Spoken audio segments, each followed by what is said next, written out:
In this video, we'll be doing a deep dive into Zola Suite's Firm Settings menu.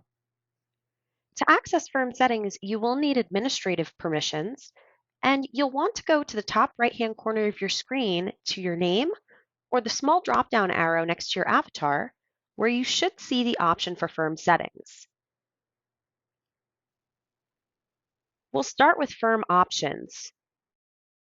Office Locations is a spot where you can put all of your firm's information, like the official firm name, the way that you would want it to appear on any documents that are generated from Zola Suite, your time zone, and a logo. This logo that you upload is going to be used for Caseway. So your clients, when they log into the portal, will see the logo right at the top of their screen. Office Locations is a place where you can enter any and all office locations for the firm, whether it's one or multiple, and you can add new ones using the plus sign. The pencil and trash can icons will let you edit or delete existing locations. Next, we have users and groups. This is going to show you all of the users within Zola Suite, starting with active users. You'll be able to see information like whether this person is an attorney, their time zone, permission levels, whether they have two-factor authentication enabled, if they're a part of any groups, which we'll talk about momentarily, and their last login time. From here, an administrator does have the ability to go in and edit some of the user's My Settings. So My Settings is the menu that each user has access to, regardless of their permission level, so that they can customize certain things like the way their name appears, if they want to receive text messages through Zola Suite, any preferences that they may wish to be turned on or off. So an administrator would have the privileges to go in and edit a user's My Settings menu. Please keep in mind that an administrator is not able to set up another user's email account. This would have to be done from the user's account logged in as that user. From this menu, you can also see any inactive users. So if any users were deactivated, they'll be in this list. If needed, a user can also be reactivated. Maybe they've left the firm for a time and now they're back, so you want to reinstate their status as active. You'll also see disabled users or locked users. A locked user would be someone who attempted to log in and surpassed the number of attempts that they were allowed before the account was locked for security purposes. If this were the case, the administrator would have the ability to unlock that user's account. Accounts can also be organized by attorney and non-attorney. To add a new user to Zola Suite, you would use the plus sign on the upper right-hand corner of this black toolbar. Adding a new user this way will automatically update the firm's billing, so there's no need to contact Zola Suite when you wish to add a new user. Next, we have groups. Groups can be established for the sole purpose of establishing matter permissions. So for example, if the trademark group consists of all of these individuals, and I'd like for them all to have access to certain matters in Zola Suite, instead of manually going in and adding their permission for each of those matters one by one, I can create a group that includes all of them and apply the permissions specifically to that group. That way, I don't have to manually input each person's name on each matter where I wish to grant them the specific permissions. To create a new group, you would use the plus sign. And of course, to edit or delete an existing group, you have the pencil or the trash can icons. And then we have user avatars. Users can upload their own avatars within My Settings by uploading a picture of their choice, or if the administrator would like to use the user's initials and a background color, they can set that right here. Administrators can also choose to upload photos from an Office 365 profile. So if users in the firm are working on Office 365 and have photos or avatars in that profile, they can be uploaded using this button.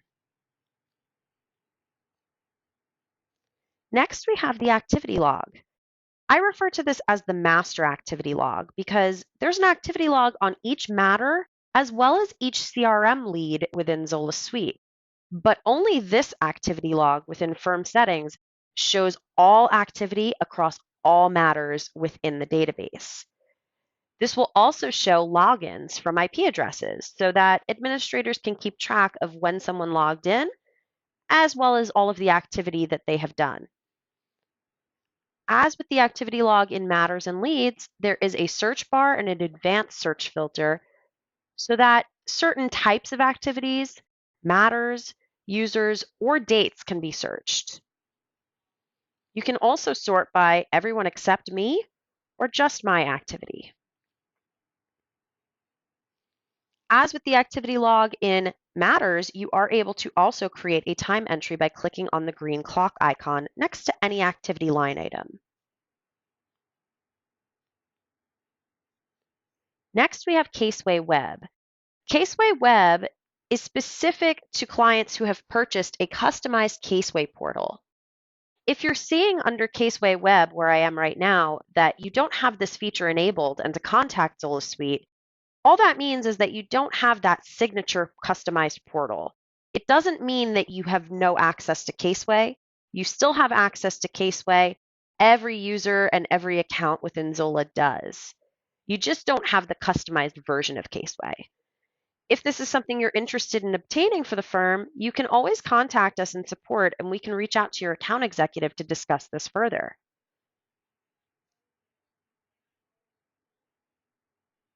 Next, we have the CRM. The CRM, as you may know, is where you would store prospective clients or leads. Additionally, the CRM can be connected to the firm's website so that any traffic coming from the website of people who are inquiring about the firm's services gets funneled back over to Zola when an inquiry is made. In order to connect your website to Zola Suite CRM, you will need this token for external submissions. There are two help articles that explain how to connect to the website, depending on the type of website that it is, within the Help Center. Both of those options in the Help Center will require this token, and this is where you can go to obtain it. Underneath, you have the notified users for form submission, which is just a list of all of the users within the Zola Suite account that you wish to be notified if a new lead comes in through Zola. Again, this pertains to that connection between the firm's website and Zola Suite. So once that's been established, these would be the users that would be notified if a new lead does come in. Next, we have CRM sources. A source is referring to where a lead came from within the CRM. So how did they find out about the firm? There is a pre-populated list of sources that comes with Zola Suite, but within this menu, you can add any additional sources that may not be part of the out-of-the-box package. Anytime you see a pencil icon, that means you'll be able to edit the source. And you'll only be able to edit the sources that you input manually. Next, we have matters and contacts. Matter options. This is where you'll establish the matter numbering scheme for your Zola Suite matters. If you click this drop-down menu, you can see all of the different supported formats for your matter numbers. If you choose an option that does contain a number, but not all of them do, you can set that starting number right here in this field.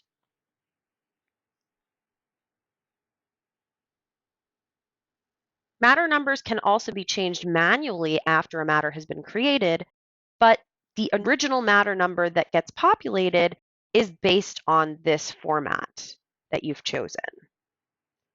If you do change this format, this will apply to all new matters being created going forward, not to existing matters that are already created. Next, we have practice areas. These are all of the practice areas that you'll be working with within Zola Suite. If you need to add a new one, you would go to the plus sign and type in the practice area you wish to add. Wait for it to pop up in blue and either click on it or press enter to add that new practice area. Make sure you save with the blue check mark. Matter contact roles are used to associate different contacts to a matter and explaining their relationship to the matter. As you can see, you can have a number of different roles depending on the areas of law that you practice.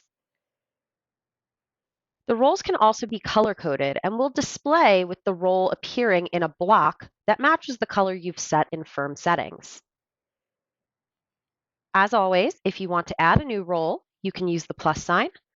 And to edit or delete a role that's already here, you can use the pencil or the trash can icon. Firm collaborator roles are here to establish the role of the person working on the matter who's listed themselves as a collaborator. A collaborator is someone who's working on the matter that isn't the responsible, originating, or billing attorney. Therefore, they could be anyone else in the firm. To establish who everyone is by title, you can add all of the titles to this menu using the plus sign.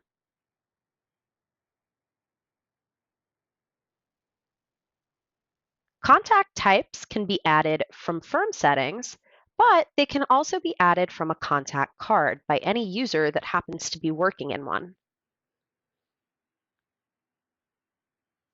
The plus sign next to the contact type dropdown indicates that anyone who is able to create a contact is also able to create a new contact type. You can think of this as a sort of self-building dropdown menu.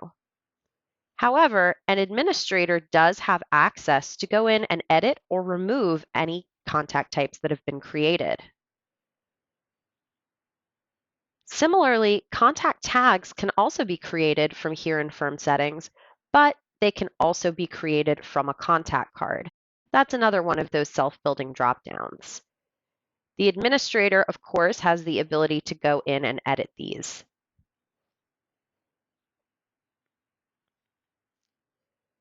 Custom fields and intake forms. Custom fields can be set up for your matters as well as for your contacts. The idea behind a custom field is that you're creating a data point for Zola Suite that doesn't come with the program out of the box. So any information that you may need to store about your matters or your contacts can be built to your own specifications.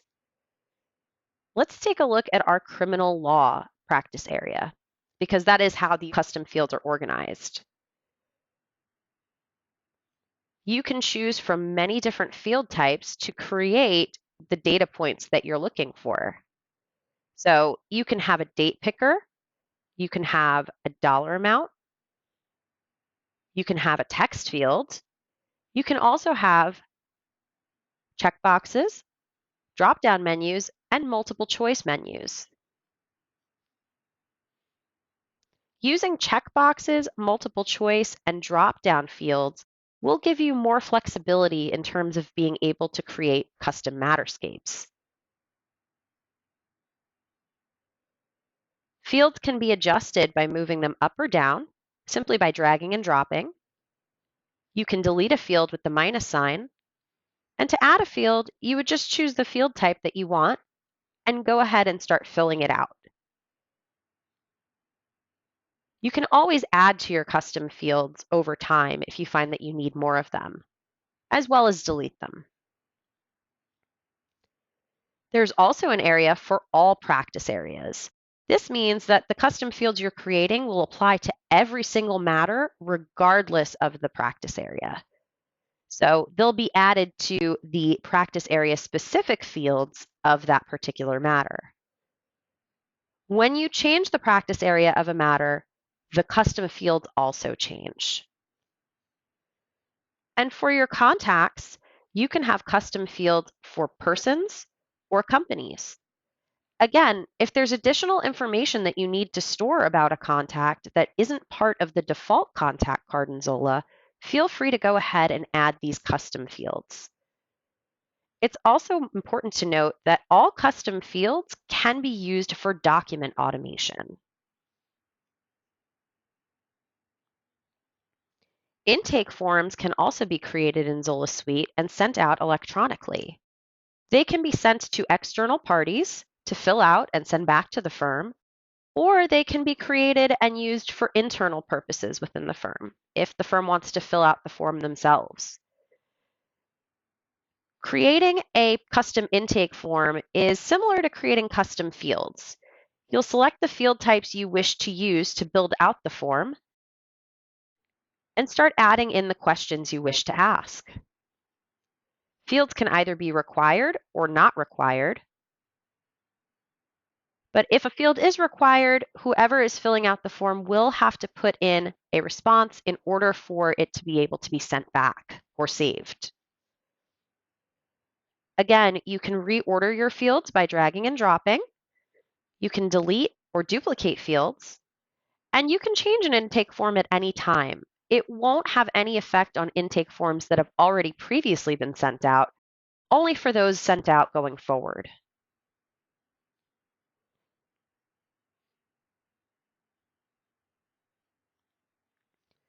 Events and calendar rules. Event categories are used to assign the category or type of event when creating a new event on the calendar in Zola Suite. It's a way to keep things organized, and they are also color-coded, so you can choose whatever color you'd like to be associated with a particular category. When you see an event on the calendar, the event block will match the color that goes with the category assigned. Users can individually choose which categories they wish to see or turn off on their own personal calendar settings. Categories can also be used for search purposes within the advanced search of the calendar. So if you want to see all events that match the category of statute of limitations, for example, you can filter it.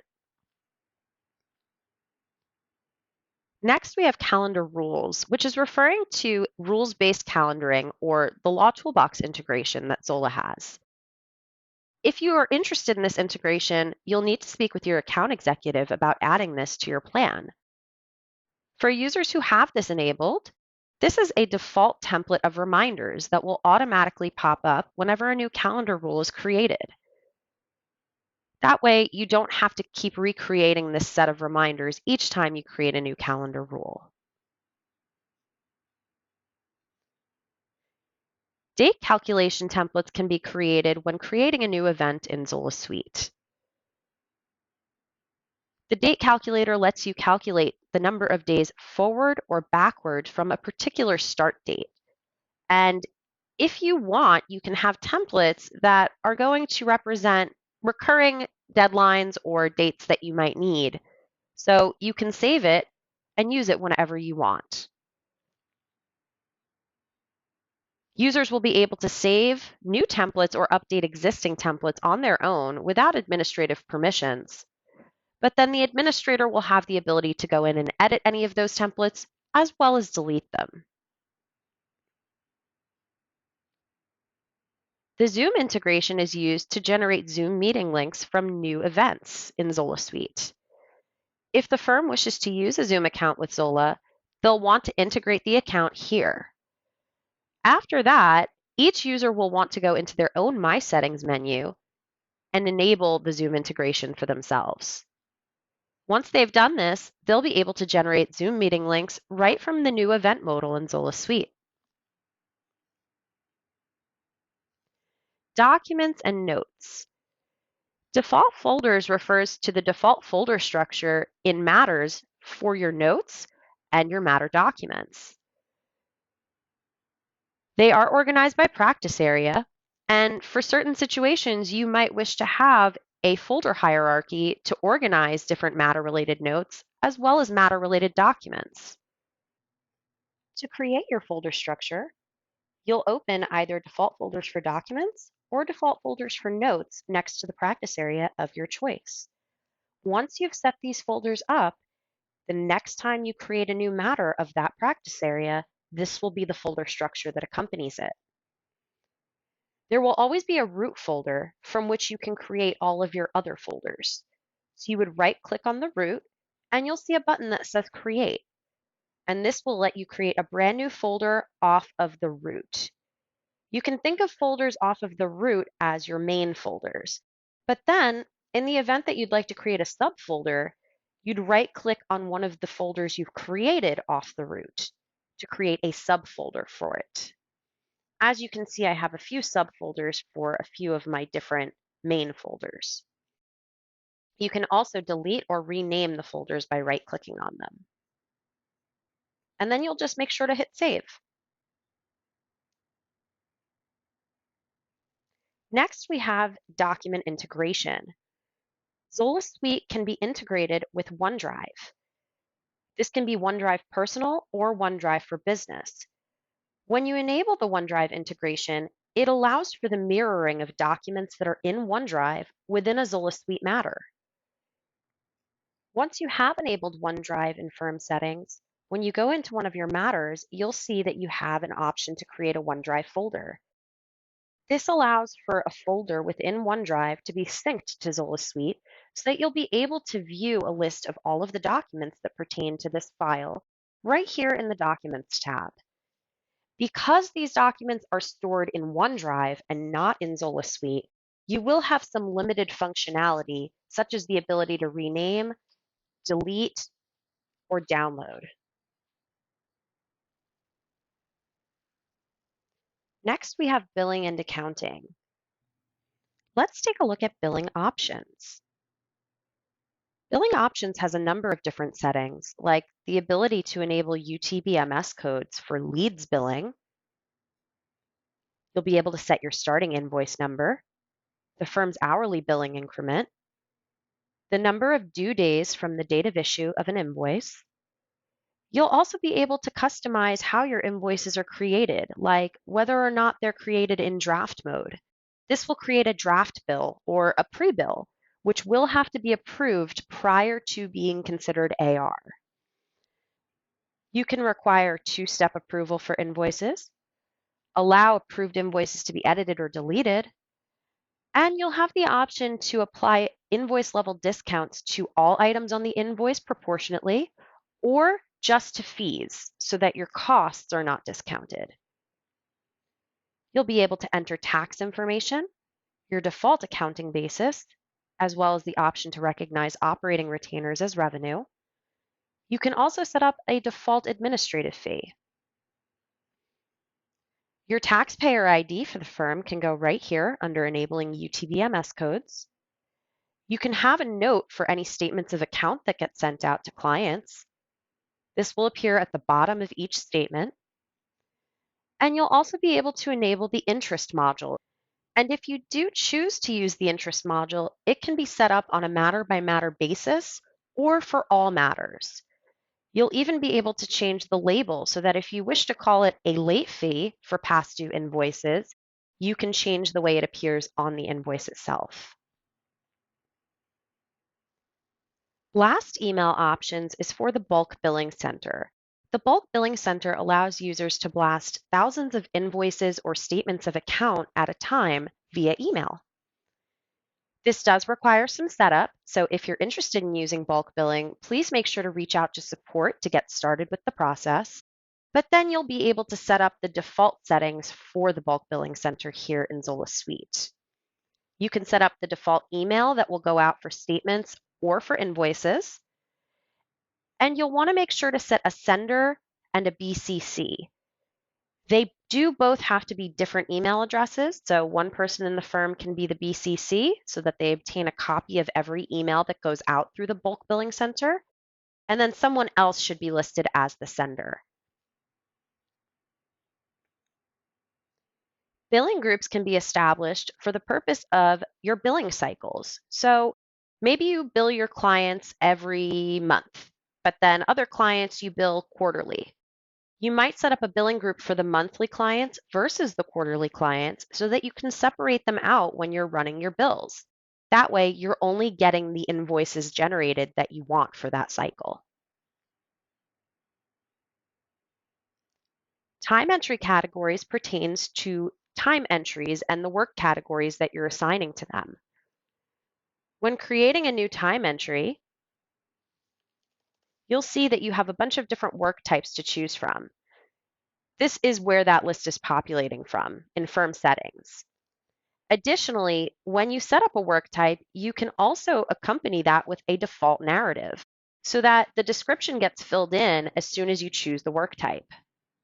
You can also set a work type as your default. Custom UTBMS codes is for leads billing. So if you use billing codes and the code that you need is not on this list already, you can add custom ones. That goes for task and expense codes as well. Flat fee service descriptions is where you'll establish any flat fees that you intend to use. You will have to assign it to a practice area, although you're not limited from using it elsewhere. You can also put in a service description, which will automatically populate the description of that flat fee. The description is what the client sees on their invoice.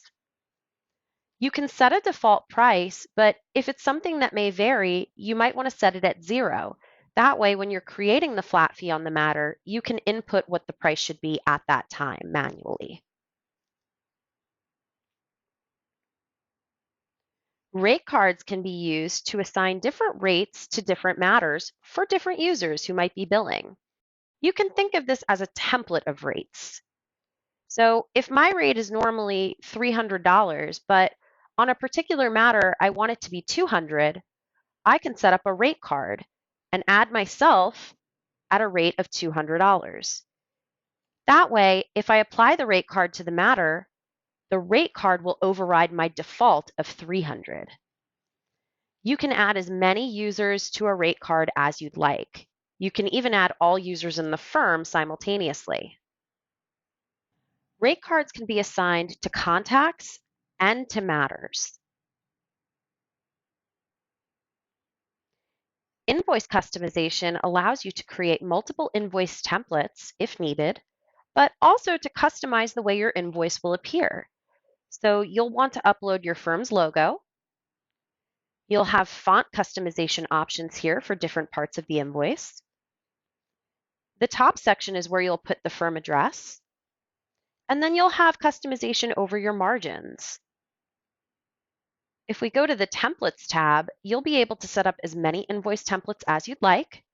And when you go in to edit an invoice template, you'll be able to turn on different fields. If you don't want a field to be visible on the invoice, simply uncheck the box next to it. You'll also be able to customize labels. So if I want this to say matter number with the word instead of the pound sign, I can change that. You'll also have a summary section where you can add additional information for your clients, like a statement of account summary. This will show them if they have past due invoice balances, and that way they can make payments on anything that's overdue. You'll also be able to display information like the trust balance, or an operating retainer balance, or even the total client and matter balance. You'll also have your payable statement at the bottom, where some users will choose to put in a taxpayer ID or even a LawPay link.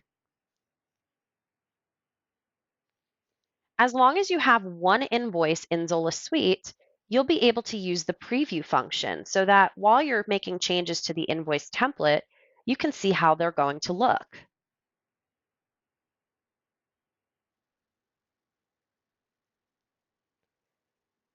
The LawPay integration is where you can integrate a LawPay account to use within Zola Suite.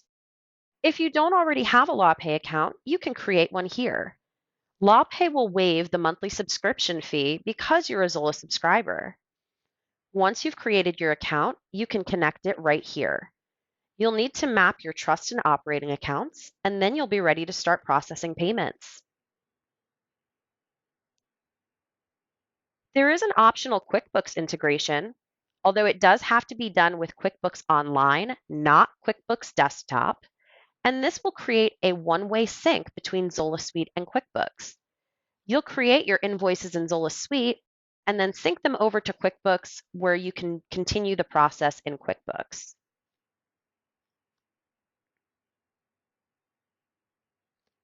Default soft costs can also be set up here. A soft cost is an expense where there are no funds coming directly out of an account for the firm. So things like photocopies and postage would be great examples. The default price does let you put in 3 decimal points to accommodate the current IRS mileage rate, but you can put in zeros if you don't need that many.